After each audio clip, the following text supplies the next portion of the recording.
찬송가 393장 오 신실하신 주 함께 찬송하시면서 2024년 5월 13일 월요일 아침 새벽 기도회를 시작하겠습니다. 찬송가 393장 함께 찬송하겠습니다. 오 신실하신 주 내 아버지여 늘 함께 계시니 두려움 없네. 그 사랑 변찮고 날 지키시며 어제나 오늘이 한결같네. 오 신실하신 주, 오 신실하신 주, 날마다 자비를 베푸시며 일용할 모든 것 내려주시니 오 신실하신 주 나의 구주 봄철과 또 여름 가을과 겨울 해와 달 별들도 다 주의 것 만물이 주 영광 드러내도다. 신실한 주 사랑 나타내네. 오 신실하신 주, 오 신실하신 주, 날마다 자비를 베푸시며 일용할 모든 것 내려주시니 오 신실하신 주 나의 구주 내 죄를 사하여 안위하시고 주 친히 오셔서 인도하네. 오늘의 힘되고 내일의 소망 주만이만 복을 내리시네. 오 신실하신 주, 오 신실하신 주 날마다 자비를 베푸시며 일용할 모든 것 내려주시니 오 신실하신 주 나의 구주. 아멘. 한 주를 시작하는 월요일 아침 첫 시간입니다. 주님 앞에 이번 한 주간도 나를 붙드시고 인도하시고 도와주셔서 주님의 기뻐하시는 순교자의 신앙으로 이 시대를 살아가는 우리 모두가 되기를 소원하면서 같이 한 주일을 의탁하는 의탁의 기도를 함께 드리도록 하겠습니다. 제가 기도할 때 여러분이 함께 마음을 모아 같이 기도해 주시기를 바랍니다.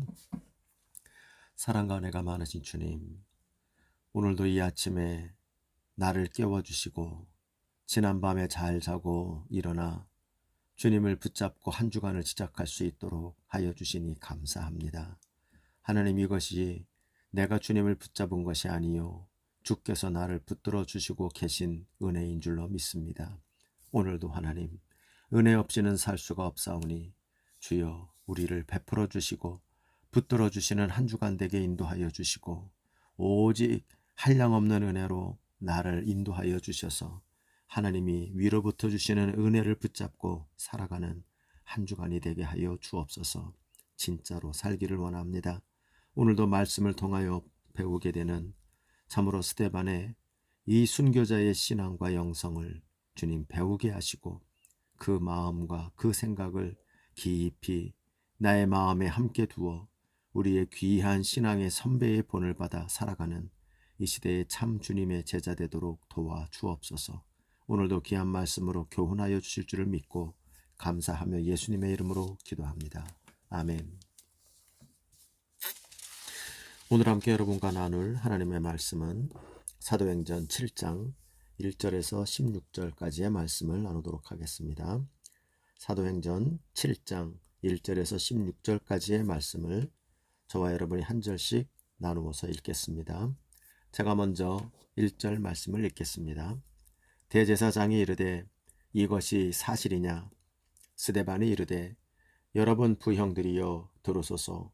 우리 조상 아브라함이 하란에 있기 전 메소포타미아에 있을 때에 영광의 하나님이 그에게 보여 이르시되 내 고향과 친척을 떠나 내가 내게 보일 땅으로 가라 하시니 아브라함이 갈대아 사람의 땅을 떠나 하란에 거하다가 그의 아버지가 죽음에 하나님이 그를 거기서 너희 지금 사는 이 땅으로 옮기셨느니라. 그러나 여기서 발 붙일 만한 땅도 유업으로 주지 아니하시고 다만 이 땅을 아직 자식도 없는 그와 그의 후손에게 소유로 주신다고 약속하셨으며 하나님이 또 이같이 말씀하시되 그 후손이 다른 땅에서 나그네가 되리니 그 땅 사람들이 종으로 삼아 400년 동안을 괴롭게 하리라 하시고 또 이르시되 종 삼는 나라를 내가 심판하리니 그 후에 그들이 나와서 이곳에서 나를 섬기리라 하시고 할례의 언약을 아브라함에게 주셨더니 그가 이삭을 낳아 8해 만에 할례를 행하고 이삭이 야곱을 야곱이 우리 12조상을 낳으니라. 여러 조상이 요셉을 시기하여 애굽에 팔았더니 하나님이 그와 함께 계셔 그 모든 환난에서 건져내사 애굽 왕 바로 앞에서 은총과 지혜를 주심에 바로가 그를 애굽과 자기 온 집의 통치자로 세웠느니라. 그때에 애굽과 가나안 온 땅에 흉년이 들어 큰 환난이 있을세 우리 조상들이 양식이 없는지라. 야곱이 애굽에 곡식 있다는 말을 듣고 먼저 우리 조상들을 보내고 또 재차 보내매 요셉이 자기 형제들에게 알려지게 되고 또 요셉의 친족이 바로에게 드러나게 되니라. 요셉이 사람을 보내어 그의 아버지 야곱과 온 친족 75사람을 청하였더니 야곱이 애굽으로 내려가 자기와 우리 조상들이 거기서 죽고 세겜으로 옮겨져 아브라함이 세겜 하물의 자손에게서 은으로 값주고 산 무덤에 장사되니라. 아멘. 오늘도 주님을 붙잡고 한 주간을 시작하시고 또 하루를 여시는 여러분들이 이 땅 가운데 하나님이 찾으시는 진짜 참 성도 또 그 성도의 신앙의 가장 핵심이요 또 순수한 신앙이라고 말할 수 있는 이 순교자의 영성과 신앙이 저와 여러분의 것이 되어서 이 땅 가운데 참된 신앙으로 하나님의 영광을 돌리는 교회와 성도 되기를 간절히 바랍니다. 이제 우리는 이 사도적 교회의 출발이 되었던 이 모이는 교회, 예루살렘 교회의 부흥의 절정의 이야기를 우리가 이제 살펴보게 됩니다. 이 사도행전은 이제 새로운 국면을 향해서 달려가고 있지요. 즉 그것은 8장에 가면 이제는 이 모이는 교회, 강력한 구심력을 가지고 모이는 교회가 되었던 예루살렘 교회의 이야기가 7장까지 이어지게 되고 이 7장이 지나가서 8장에서부터는 이제 흩어지는 교회, 강력한 구심력을 가지고 부흥하며 모이는 교회가 됐던 예루살렘 교회가 폭발력을 가지고 이제는 정반대로 강력한 원심력을 가지고 흩어지는 교회의 양상으로 변화가 되는 이야기가 이제 곧 준비되어지고 있습니다. 그래서 8장에 들어가면 이제는 흩어지는 강력한 원심력을 가진 이 교회를 보게 되지요. 예루살렘 교회가 흩어지면서 온 유대의 교회로, 그리고 그것이 더욱 흩어지면서 사마리아의 교회로, 그것이 또한 더욱더 흩어지면서 땅끝까지 흩어지는 이 교회의 면모를 우리가 이제 살피게 되어지는 것입니다. 그래서 우리가 흥미로운 것은 이러한 교회의 대전환, 즉 모이는 교회에 부흥하여 모이는 교회로서의 이 면모가 이제는 흩어지는 교회로서의 면모로 완전히 변화되는 그 정점에 해당하는 한 사람의 이야기를 우리가 이제 당분간 다음 주간 동안 살펴보게 되어집니다. 즉 6장 8절에서부터 그것은 7장 60절에까지 나타나고 있는 스데반이라고 하는 최초의 순교자, 그 사람에 대해서 집중적으로 조명을 하고 있습니다. 여러분, 그래서 우리는 이 이야기가 우리에게는 매우 흥미롭다고 저는 생각이 되어집니다. 왜냐하면 교회의 부흥이 뭘까? 진정한 부흥이 뭘까라고 생각을 하게 되는데, 그 교회, 모이는 교회로서의 부흥되는 진정한 교회의 부흥이라고 말할 수 있는 것은 사도행전에 보면 부흥하고 또 부흥하고 또 부흥하고 그 부흥의 부흥을 거듭하고 있었던 사도행전의 마지막 부흥의 절정에 두 가지가 나타나고 있어요. 하나는 순교죠. 그리고 또 하나는 8장 1절에서 3절에 가면 흩어짐입니다. 그러므로 우리는 성경적으로 저는 이렇게 얘기할 수 있다고 생각해요. 모이는 교회는 반드시 부흥의 끝에 가면, 부흥의 절정에 무엇이 있느냐 하면 바로 흩어지는 교회가 존재해야 한다는 겁니다. 모이는 무슨 말입니까? 모이는 교회의 부흥을 우리는 성장과 성공의 관점에서 볼 때가 많아요. 그래서 그 교인이 몇 명이 모이느냐, 건물은 얼마나 크느냐, 전통은 얼마나 됐느냐, 또 그 교회가 모여서 얼마나 위대하고 놀라운 일들을 세상 가운데 보여주느냐, 그래서 얼마나 영향력을 가지고 있고 얼마나 많은 힘을 가지고 있고 그 교회에서 유명 인사와 유명한 사람들이 얼마나 많이 배출되고 있느냐, 그래서 성장과 성공의 관점에서 부흥을 논할 수가 있습니다만 성경적인 관점은 그것이 아닌 것 같습니다.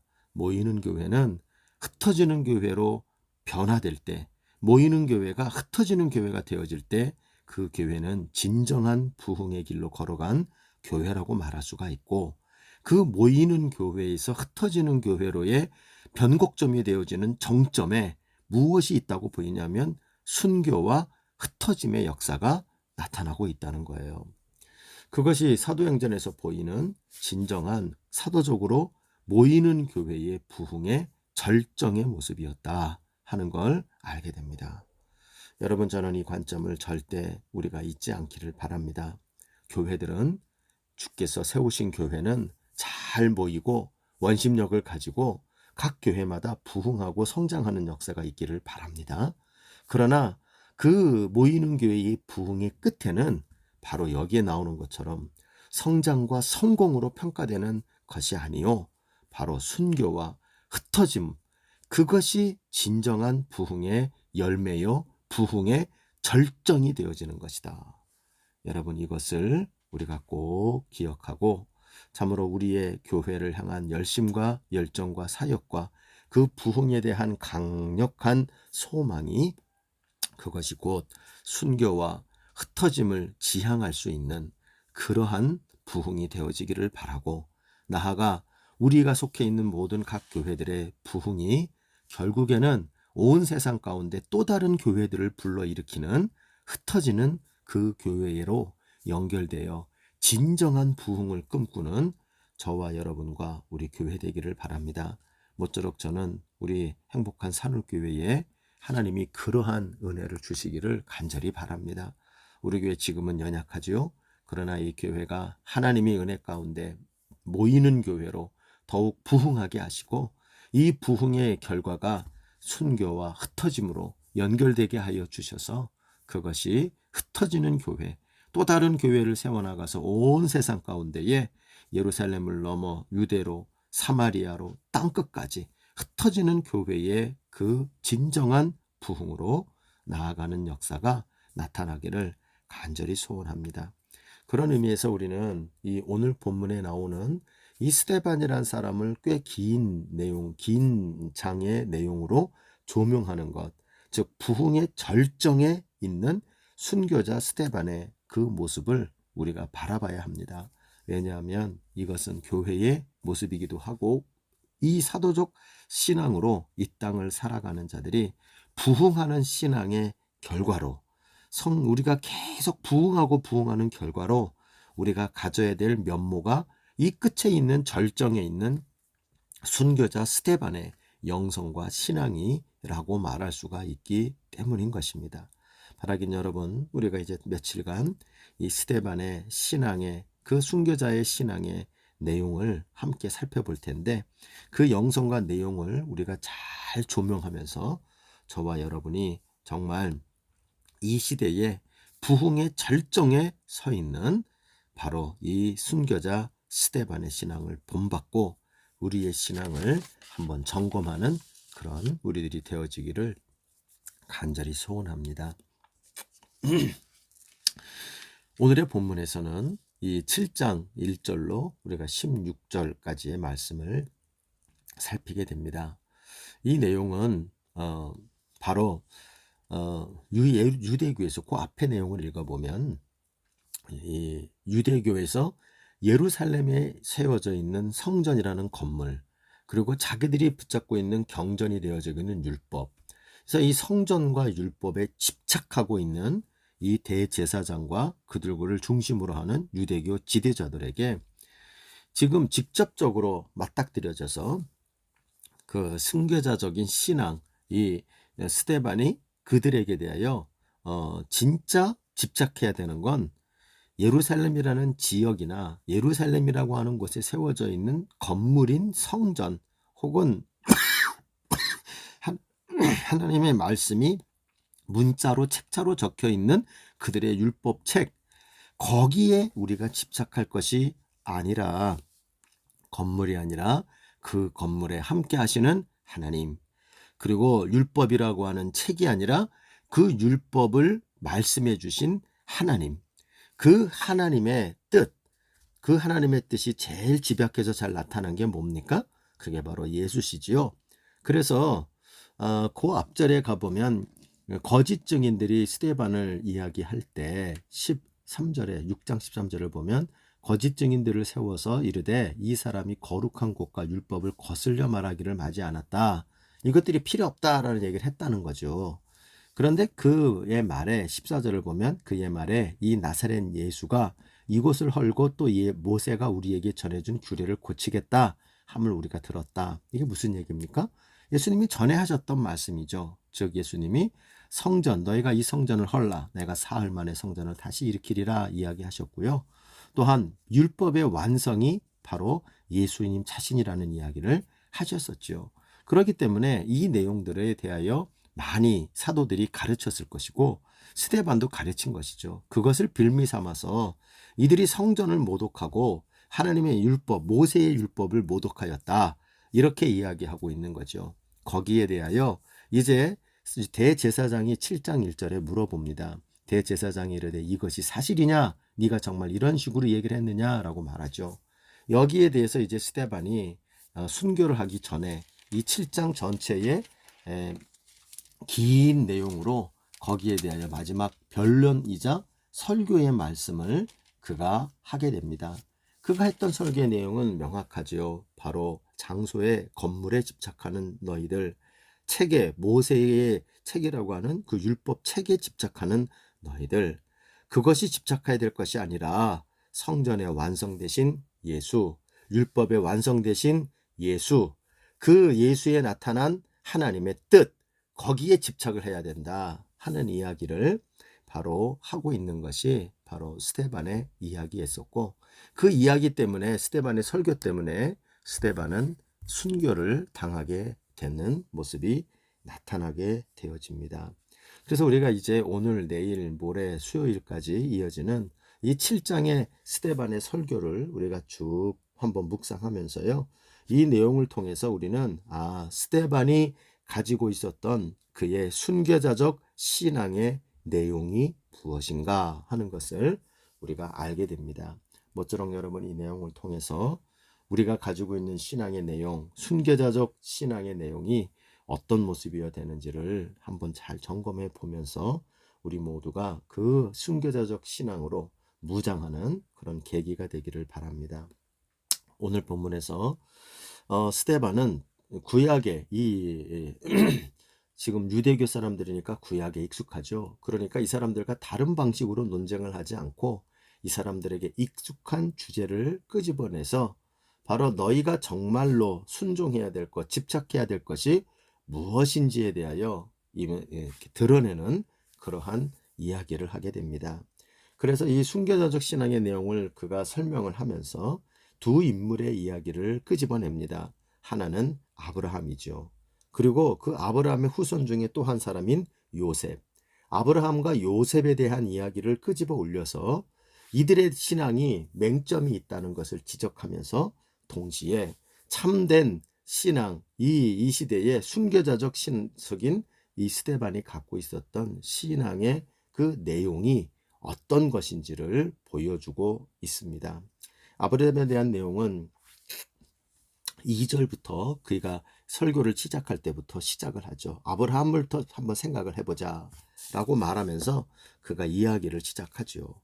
그러면서 아브라함의 이 신앙의 내용이 그 어떤 것을 중심적으로 보냐면 아브라함은 바로 다른 게 아니야. 어느 장소에서 있었느냐, 장소에 집착하는 자가 아니야. 그는 어디에 있든지 그는 장소를 따라 그 장소의 거룩함을 붙잡고 간 게 아니고, 아브라함은 단지 하나님의 약속의 말씀에 부름받아 어디든지 가고 있던 사람들이야. 즉 장소나 공간에 집착하는 자가 아브라함이 아니었다는 거예요. 그 아브라함의 신앙은 한마디로 말해서 하나님의 약속의 말씀에만 따라가는, 공간에 매이고 공도 어디에 장소에 집착하는 신앙이 아니라 그가 몇 살에 어떤 상황에 있던 하나님의 말씀에만 순종하는, 그 하나님의 말씀에만 따라가는 자가 바로 아브라함의 신앙이었어 라고 말을 하고 있는 거예요. 이것은 바로 유대인들에게 말하는 거죠.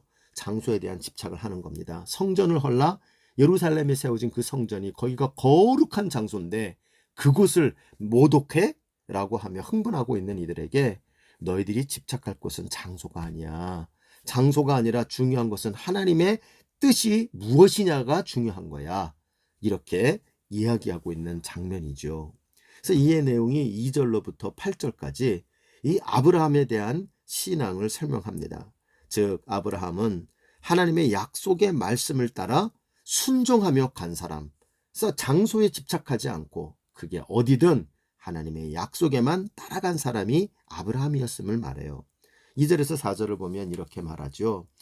여러분 부형들이여, 이 부형이라는 말은 브라더리라는 말이죠. 형제들이여 들으소서. 우리 조상 아브라함이 하란에 있기 전 메소포타미아에 있을 때에, 창세기에는 갈대아 우르라고 되어 있습니다만 메소포타미아라는 지역 맞죠?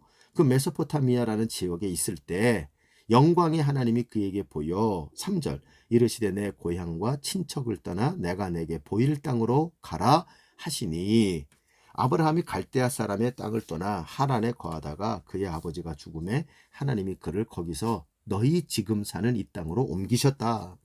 아브라함은 원래가 메소포타미아에 있었고 거기에서 하나님의 말씀을 들었죠.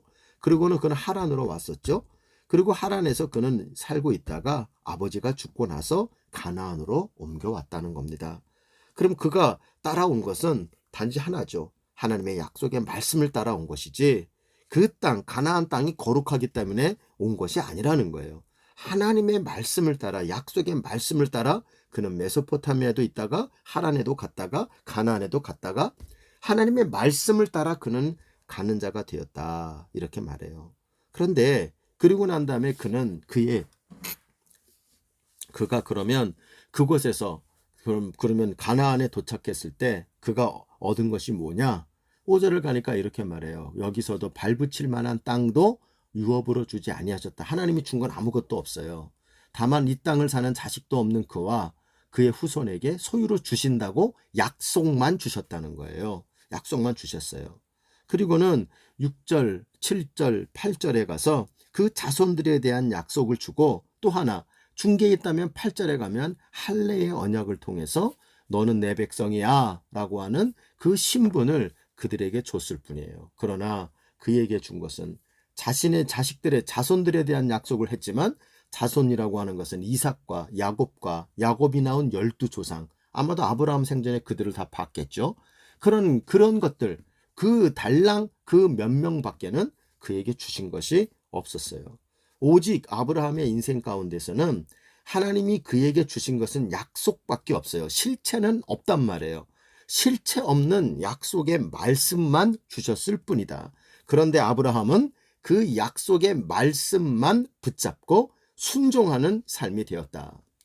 여러분, 이 하나님의 약속의 말씀, 실체 없는 하나님의 약속의 말씀만 붙잡고도 그는 자기의 모든 인생의 행로를 결정하고 인생의 방향을 결정하며 그리고 그 약속의 말씀이 실제인 것처럼 순종하며 살았던 것이 아브라함이었다.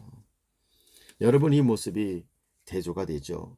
아브라함은 하나님의 말씀을 가장 귀하게 여기고 그 말씀을 신뢰하고 순종하는 것이 바로 아브라함의 믿음이었다. 유대인들은 정반대죠. 그들은 하나님의 말씀에 화신된 예수도 거절하고 오직 자기들이 전통으로 여기고 있는 그 성전, 전통으로 여기고 있는 모세의 율법 책을 그들은 소중하게 여기지만 그러나 하나님이 정작 주신 말씀의 핵심이 되는 예수는 저버린 자들이 되었단 말입니다. 그렇기 때문에 순교자적 신앙의 영성은 스데반은 뭐라고 말하느냐? 하나님의 약속의 말씀에 대한 순종. 이것이 순교자적 영성의 핵심이라고 말할 수가 있게 됩니다. 사랑하는 여러분, 우리들의 믿음의 모습을 한번 돌아보시기를 바랍니다. 우리도 이미 우리에게 성취된 하나님의 말씀도 있지만 아직 성취되지 않은 말씀도 우리에게 많이 있죠. 그러나 과연 우리가 하나님의 말씀에 대한 순종, 이것이 참으로 우리의 신앙의 핵심이 되고 있는지, 하나님의 말씀에 대한 순종한다는 것은 그것이 곧 순교의 삶을 사는 것이다. 꼭 우리가 총뿌리를 겨루고 칼로 죽임을 당해야 순교하는 것이 아니라 이 시대를 살아가면서 오늘도 내일도 하나님의 말씀에 주목하고 그 말씀을 귀히 여기며 그 말씀을 생명처럼 붙들고 그것에 순종하는 삶을 택해 나가는 그것이 그 한 걸음 한 걸음이 순교자의 모습이다 하는 것을 다시 한번 확인하게 되는 것입니다. 모쪼록 여러분, 저와 여러분이 아브라함과 같이 그리고 스데반과 같이 이 시대에 참으로 순교자의 영성을 갖고 하나님의 약속의 말씀을 생명처럼 여기며 순종으로 한 걸음 한 걸음 걸어가는 순교자적 삶을 살아가는 우리 모두가 되기를 간절히 바랍니다. 스데반은 오늘 그리고 또 한 사람을 이야기합니다. 그것은 바로 요셉을 소개합니다. 9절에서 16절을 읽어보면 이 요셉이라는 사람의 인생을 몇 가지로 설명을 하면서 이 사람의 삶이 아브라함에게 약속하신 그 약속이 실제가 되기 위하여 하나님이 섭리하시는 인생이 되었다 하는 것을 말해줍니다. 요셉의 인생 우리가 잘 알지만 이 본문에도 그것이 몇 가지로 나옵니다. 요셉의 인생에서 요셉이 이해하지 못하는 일들이 생겨나고 또 이해하지 못하는 일 정도가 아니라 없었으면 좋겠는 일들이 생겨납니다. 그 내용이 9절 10절에 나오죠. 여러 조상이 요셉을 시기하여 애굽에 팔았더니 하나님이 그와 함께 계셔 그 모든 환난에서 건져내사 애굽 왕 바로 앞에서 은총과 지혜를 주심에 바로가 그를 애굽과 자기 온 집의 통치자로 세웠느니라. 요셉의 인생에 우리가 잘 아는 유명한 하나님의 섭리입니다. 요셉이 죽을 뻔했죠. 그러나 당신이 목숨만 붙어져서 애굽의 노예로 팔려가죠. 애굽의 노예도 된 것도 억울한데 그는 노예에서 죄수가 되고 맙니다. 그곳에서도 잊혀진 자가 되어져 내 인생이 끝난 것처럼 되어져 버렸죠. 그러나 어느 날 그가 바로 인생이 대역전이 일어나 거기에서 졸지의 총리가 되어져 하나님이 그와 함께 계셔 형통케 만드시는 인생으로 그래야 총리가 되는 역사가 됩니다. 우린 여러분 그것을 귀하게 여기지만 이 스데반은 그것만이 아니라 그렇게 총리가 됐다는 대역전이 일어나게 된 이유가 있다는 거예요. 그게 바로 이제 11절부터 또 등장하죠. 두 번째 섭리가 나타납니다.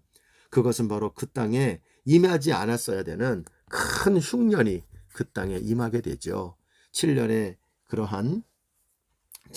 풍년에 이어서 7년의 흉년이 듦으로 말미암아 전무후무한 그러한 흉년으로 온 사람들이 애굽으로 오게 되고, 그 애굽으로 오는 과중에서 야곱이 애굽에 곡식이 있다는 말을 듣고 그리고 그 형제들과 만나게 되고, 그래서 그 형제들과 다시 한번 조우하게 되는 그 일이 벌어지게 됩니다. 이 가뭄의 흉년이 드는 가뭄이죠. 노예로 팔려지는 역사 이해할 수 없어요.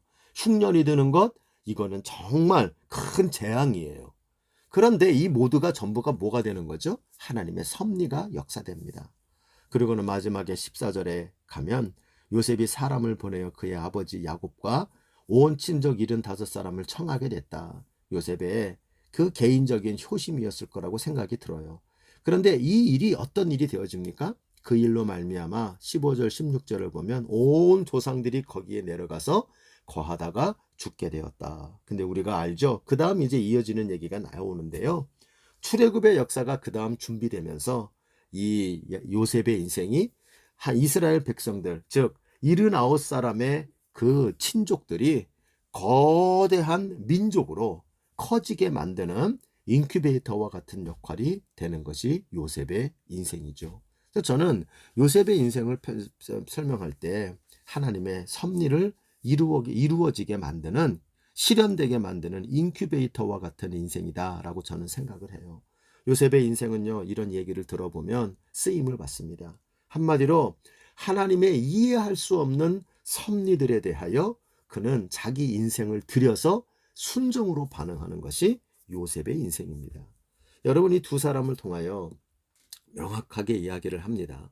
그것은 바로 이 유대교 사람들이 자기의 성전이라고 하는, 예루살렘 성전이라고 하는 건물, 그리고 자기들이 가지고 있는 전통을 중시하며 그것을 마치 신격화하고 있는 이 모습에 대하여 이 스데반은 그런 게 아니라는 거죠. 그게 아니라 바로 그 성전을 통하여 임재하시는, 장소에 매이지 않으시는 하나님, 그리고 그 모세라고 하는 사람을 통하여 말씀을 주신 그 하나님의 말씀, 그것에 우리가 본질을 삼아야지 책과 전통과 건물이 전통이 될 수 없다는 걸 설명하고 있고요. 그러면서 더욱 중요한 것은 바로 자기의 이 믿음과 우리의 사도적인 이 순교자적인 믿음이 실체가 뭔지를 말해주고 있어요. 순교자적인 신앙은 아브라함과 같이 하나님의 말씀에 대한 전적인 신뢰와 거기에 대한 순종, 그것이 순교할 수 있을 만큼 생명으로 여기는 것, 이것이 순교자적 신앙의 참으로 본질이요. 또 하나, 바로 이해할 수 없는 인생에 벌어지는 하나님의 모든 섭리에 대하여 그것을 기꺼이 기쁨으로 드리며 순종으로 반응하는 하나님의 섭리에 대한 순종, 이것이 바로 순교자적 신앙과 영성이 되어지는 것이라고 말할 수가 있어요. 여러분 생각해 보세요. 순교자가 하나님의 섭리하심을 믿지 못하면요, 이렇게 악한 상황에서 만약 죽임을 당한다면 억울해서 죽을 수가 없을 거예요. 그러나 순교를 당하는 순간에도 하나님의 섭리하심을 믿고 그 섭리하심에 순종으로 반응하게 될 때 그는 기꺼이 순교할 수 있는 자로 나가게 되는 것을 알게 됩니다. 여러분 모쪼록 이제 또 계속 이어지겠지만 오늘의 이 말씀을 통하여 스데반이 설교하는 이 아브라함과 이 요셉의 이야기를 우리가 들으면서, 그렇구나, 순교자적 신앙으로 무장한다는 것은 하나님의 말씀에 대한 전적인 생명처럼 여기는 순종, 그리고 아무리 악한 일이 벌어지고 아무리 이해할 수 없는 일이 벌어진다 할지라도 하나님은 살아계셔서 이 상황을 쓰신다, 이 상황을 이용하신다, 이 상황을 하나님께서 역전시켜 주신다. 우리가 그것을 믿으면서 하나님의 섭리에 대한 그러한 순종으로 반응하게 될 때 이것이 진정한 선교자적 신앙의 모습이로구나 우리가 깨닫는 우리가 되기를 바랍니다. 모쪼록 여러분 성령께서 우리 모두에게 역사하여 이 시대에도 말씀을 읽으며 분석하고 따지고 판단하는 자가 아니라 그 말씀에 대한 전적인 순종으로 또한 내 삶에 벌어지는 모든 일들에 대하여 어찌하여 이런 일이라는 불만과 불평과 절망이 아니라 하나님의 일하심에 대한 기대로 즉 순종으로 반응함으로 말미암아 참으로 순교자적인 그러한 신앙을 우리의 스데반을 본받아 신앙의 선배를 본받아 무장하고 그 모습으로 나아가는 오늘의 이 시대에 또 다른 하나님의 뜻을 이루고 나라를 이루는 그러한 또 하나의 순교자적 신앙의 소유자들로 살아가는 은혜가 저와 여러분과 우리 교회에 있기를 간절히 소원합니다. 주님 가리키신 기도로 마무리합시다. 하늘에 계신 우리 아버지여 이름이 거룩히 여김을 받으시오며 나라의 임하옵시며 뜻이 하늘에서 이룬 것 같이 땅에서도 이루어지이다. 오늘날 우리에게 일용할 양식을 주옵시고 우리가 우리에게 죄진 자를 사하여 준 것 같이 우리의 죄를 사하여 주옵시고 우리를 시험에 들지 말게 하옵시며 다만 악에서 구하시옵소서. 대개 나라와 권세와 영광이 아버지께 영원히 있사옵나이다. 아멘.